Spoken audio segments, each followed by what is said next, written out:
Man, I was 33, 33 years old, you know. Jesus died when he was 33. Also, my son, he was born when I was 33. And his name, I named him Sir Mackay. And the meaning behind his name is who resembles God. And I try to remind him of that every day. You know, like, you are the image of God. So when you had your son, did you feel prepared? Not at all. Not at all. I definitely didn't feel prepared when I had my son. Um, that actually sent me to a dark place. You know, like I kind of like was, battling with, some dark thoughts. You know, like how am I going to raise this kid? Um, how am I going to be the husband I need to, be for my wife? Because actually, we actually got married 4 or 5 days before our child, touched down. So all of these things were consciously, like going through my head. Like, how am I going to be the father this child needs? Like, we live in a crazy world, but in a totally different place right now, but that was one thing that I definitely didn't feel prepared. So you came into fatherhood not feeling prepared.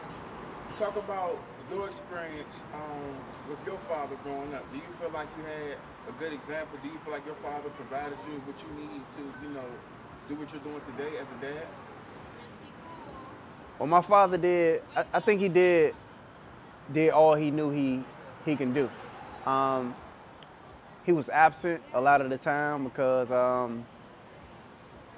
a good part of my childhood, those key years, he was incarcerated, and we maintained a relationship, of course, but I definitely had a resentment towards him, and I didn't follow through on a lot of the things that I wanted for myself as a child because he wasn't there, and I feel like you're not here, so what is the point of me to doing these things? Like, I didn't stick with sports because he wanted me to, I felt like he wanted me to play sports, even though I wanted to play sports for myself, but yeah, it was a resentment, and but I do appreciate us, maintaining a relationship. Like, we definitely, we like brothers now. We talk about everything. We talk daily, man, and he was a big influence on my life. Was there a healing process that took place to allow you to be able to have the relationship you have now with your father? And do you think that, process helped you become the father and the parent that you are right now at this point in time? Man, yes, the healing process, therapy, man, therapy. Um, I used to point the finger a lot and, like, make it feel like, it's everybody else's fault.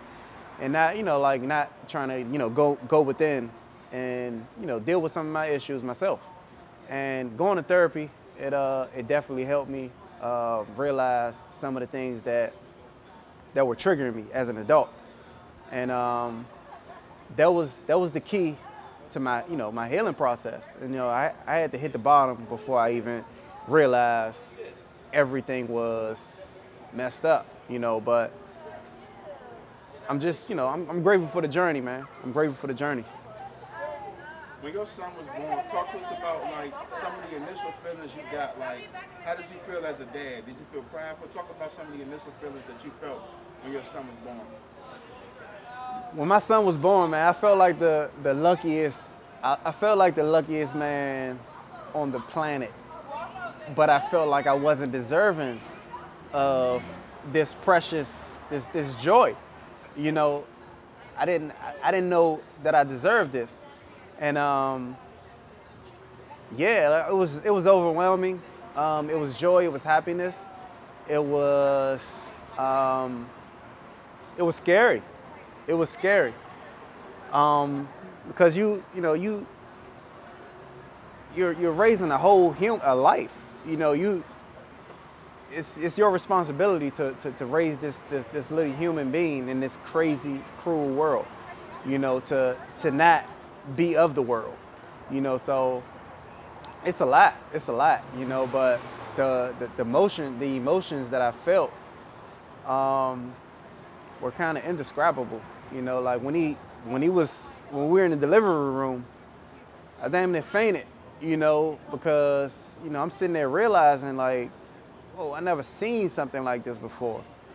And it was a godly experience, and it just made me realize life is, just bigger than me,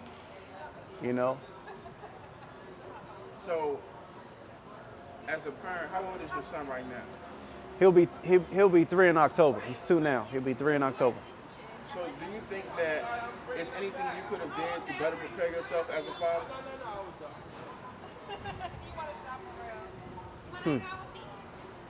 It's a great question, Jake. Yeah, yes, yes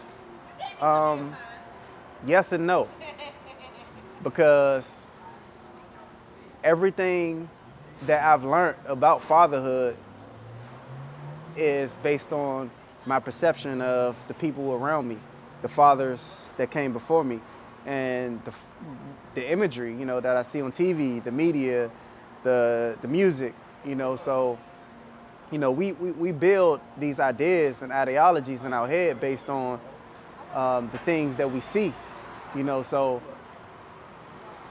yeah, I think I could have took it more serious, and applied myself more, but that wasn't my perception of what a father is supposed to be at that moment, Do you think that today in society the role of the father is respected? The role of a black father, I don't think so. I think it's very underappreciated. I was just having a conversation with one of the gods, and the millennial fathers are literally killing it. Like we're present. We're present like I feel like never before, and very attentive. And like I see it every day. Like fathers with their daughters, sons at the bus stop or wherever it may be. And yeah, we here. I see it every day. But you go to the media, all you see is, or social media, or like we still profiled in the same light. So I think we're definitely undervalued in today's society, but it's shifting because we're taking back control of ourselves, and our narrative. Like we're controlling the narrative again. And shout out to Jake, straight to the point media. Like it's talking to the people. Speaking directly to the people and what we see, and getting a perception from the culture about the culture versus these isolated situations getting blown up on social media. So yeah, I think the narrative is changing, but like everything, it's going to take time. As a father, Mo, do you feel that you're always appreciated? Do you feel like what you pour into fatherhood is always recognized and appreciated? Yeah, man. Like, to be honest, like I have a great support system. My wife, like she makes it a point to remind me of, like how good of how appreciative she is of me playing the role of a father. Like even when I'm not as good of a husband at the time, like she, like, yeah, you're a great father, so I have people in my corner that, like definitely remind me of the job that I'm doing, and I've stepped up to the plate, and I just want to, give this energy to every other male around me because, like it's a process. It's a process. All of us don't see the value in family all the time, like it takes us to, like we got to grow, we all still got growing to do, we all still got growing to do. Talk to me about some of the rewarding moments that you experienced as a father. Man, every day is a reward, to be honest. Every day is a reward. Like waking up, seeing seeing my son smile, he's waking up happy. Just hearing his voice in the morning makes me smile. Um, Eating breakfast with him, you know, um, having him on a healthy diet, teaching them. These are rewards. These are the things that, really, really fulfill me. You know what I'm saying? Like, and this is happiness for me. This is joy. This is like what Bob Marley was talking about. These are my riches. Life. Life is this is my riches forever. And like, I really mean that. I really feel my best when I'm around my family and when when they're happy. So these are the rewards, like making my family happy and seeing them happy every day. Does it get overwhelming at times? Woo, overwhelming. That's a word, we can use. Yeah. At times it definitely gets overwhelming. And those times I'm conscious of now to take time for myself. You have to step away from this role sometimes, because it can get overwhelming. Like LeBron James, after a game, he's going to be tired. Giannis, he's going to be tired after I'm sure he's exhausted after he won this finals. Like, I'm sure he's going to enjoy this off season. So it's needed to take a break sometime. But it's nothing that we ain't built for. This is what we made to do. So we just got to be conscious of making time for ourselves as fathers, as husbands, as leaders of our household. Like, just make sure we consciously making time for ourselves. If you had a young father like in your face right now, what would you tell him? Like, what's something encouraging that you can tell young fathers or fathers of the period about your journey, your experience that you feel like you can share with them? Read. Open up some books. Open up some books. And don't be controlled by outside voices. Read some books and study your ancestors before you, and be able to listen. Because I'm blessed to be gifted with the capability of just listening and not being able to not put myself in a position where I have to go experience something to learn my lesson. Listen to other fathers. Like, build you a community or a tribe, of a small group of fathers that's already fathers. Like, hang around people you want to be.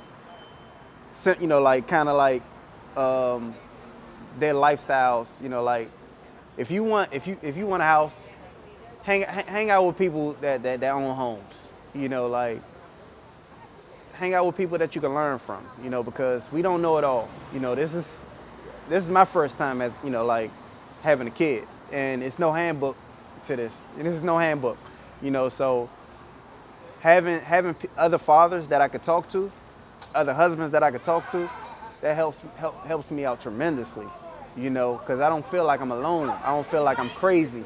I don't feel like, I'm wrong, so yeah, just build a tribe, build a tribe, and yeah, listen and read.